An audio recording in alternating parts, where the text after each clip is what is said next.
On this channel, I have featured quite extensively on how we can take any sort of broken electronic, fix it up, and then we can relist it back on eBay or Facebook Marketplace in order to generate some money.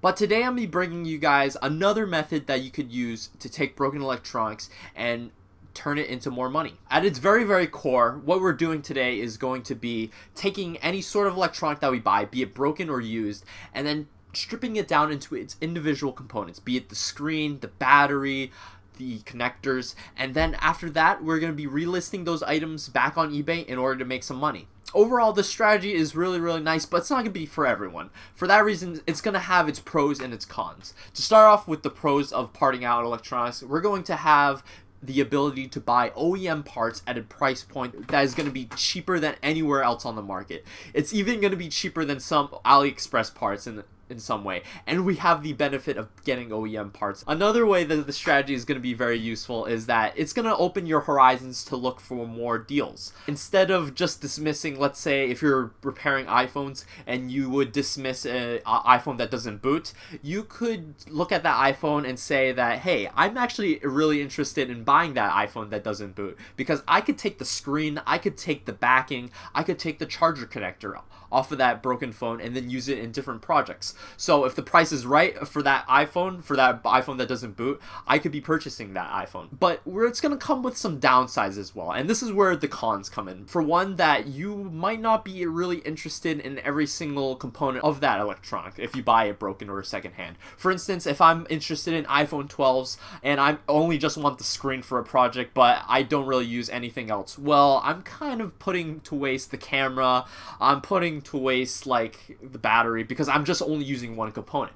But I could also counter that and say that you could also sell those components online in order to get some costs back for just using that screen. I could sell that camera, I could sell that battery, but it's going to take some time and it's going to take some effort in order to sell those components. So today I'm going to be breaking down the numbers behind 3 different electronics, and then I'm going to be demonstrating how this strategy could be really good in some cases, and then it's going to be kind of bad in other cases, because depending on the market and depending on the electronic, you're going to be fetching different prices, and that could be the deal breaker in determining if the strategy is really viable or not. So I'm going to be seeing you guys in the computer and we're going to be breaking down some of the numbers. So I'm going to have all the numbers here today for a Nintendo Switch. Now this Nintendo Switch is going to be a hypothetical Switch that I haven't really bought around, that I haven't really paid money for, but I'm going to be saying that I purchased a Nintendo Switch for $200. Where I'm getting this $200, or where I'm getting all these numbers, is just by kind of looking at like eBay sold listings, and then I'm kind of compiling what each component would cost. So for instance, I think a motherboard is going to fetch around $115 because I looked on eBay and saw similar ones selling for $115. So some of these might be a little high, some of these might be a little low. Depending on the time or the market, the prices will fluctuate up and down typically. So if we were to take a Nintendo Switch that we purchased for $200, we part it out into its individual components. You know, I'm talking about the Joy-Cons, the fans, the game cartridge reader, the battery, the screen, the casing, everything.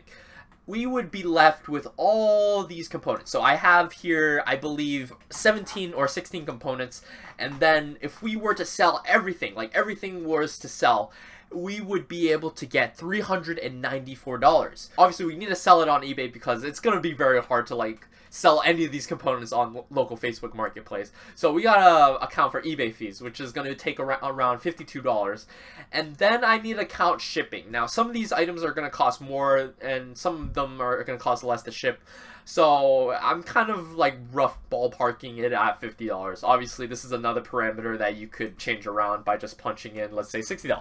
But but I'll be using $50 for this example, and then we'd be left with $92 in profit, meaning that by parting out that entire Switch and selling everything on eBay, we'd be able to generate $92 on eBay. This is really cool and all, but if we start to look down at the purchase price, this is what is pretty cool. So I basically went ahead and calculated how much percentage each component is when it comes to the total. So for instance, a screen is only going to make up 10% of the total value of the Switch.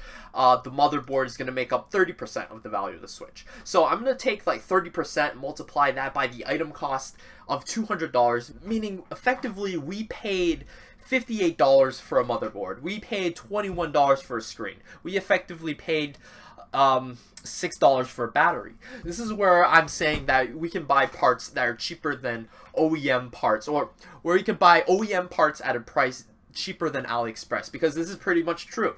Where if we are to, let's say, take the game cartridge reader, it's $11.65 by doing the part out method. If we go on iFixit, their website is pricing a game cartridge reader for $50, which is, it's going to be a really good quality, but it's still not going to be OEM. But if we go to AliExpress, this is definitely not going to be OEM, but it's going to be bad quality, and it's priced at $13.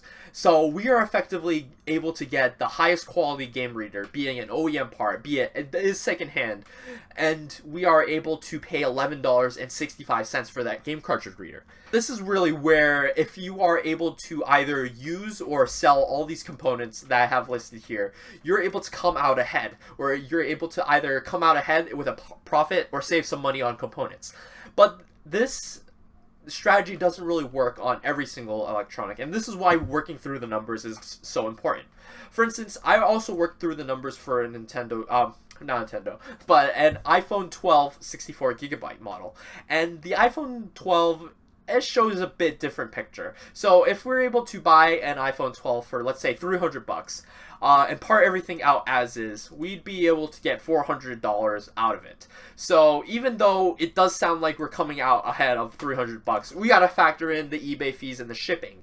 And once we do, we are left with 10 cents in profit, which is not that great. And then if I did the same thing with iPhone 13 Pro Max, and we're left with $100 in loss. So yeah, this strategy is not going to work out perfectly every time. You really need to tweak these numbers and be kind of considerate of where these numbers are headed. So if you guys are interested in looking at that spreadsheet, I'll have a link in the description. Feel free to make a copy, and then you guys can edit it however you want. You know, you can enter different electronics, different prices, and then you guys can break down a deal if you see one, and then you guys can know if it's worth it or not in your opinion. Now, to finish off this video, I'm going to give you guys an example of how I used this strategy in the past. I've never used this strategy strictly to buy an electronic and part it out, but as we've seen in this video, the math does check out if we are able to do that strategy. So I might do that one day in the Flipping for Profit series. Let me know in the comments if you guys are interested in seeing that, and I could try to produce a video like that. Because we know that numbers check out, but in reality, are there any buyers for this part? I think so, but we never know until we try the strategy out. So, how did I use this strategy in the past? I used it to buy parts for a phone. This one time, I was in the market for iPhone SEs, and I was able to stumble upon 3 different iPhone SEs that I purchased in the span of a week. The first iPhone SE that I purchased had a cracked front. The second iPhone SE had a cracked back. But the third iPhone SE was in pristine condition, but the only catch was it didn't boot. So I guess you can really see where this is heading. I was essentially just able to do some part swap arounds, take that iPhone that didn't boot, you know, it had the pristine casing, it had the pristine front, and I was able to distribute that across the 2 other iPhones, and effectively I was able to turn 3 broken iPhones into 2 working iPhones. I was able to stumble upon a broken iPhone that I wouldn't really have purchased otherwise, because I don't really want to deal with iPhones that don't boot, but I was able to buy it just because I knew I could use those parts in different projects, and in turn I was able to save some money on buying a screen, buying a back, and I was able to come ahead on a nice profit in the end. That's kind of how I use the strategy. I'd say that this is like kind of a great example of how you guys could also use this strategy in the future if you're working on a lot of different iPhones at once. But yeah, that's kind of all I have it for today. If you guys have any questions, be sure to leave them in the comment section below, and I'll be sure to get to them. So I hope you all have a wonderful day, and I wish you guys luck with all your repairs.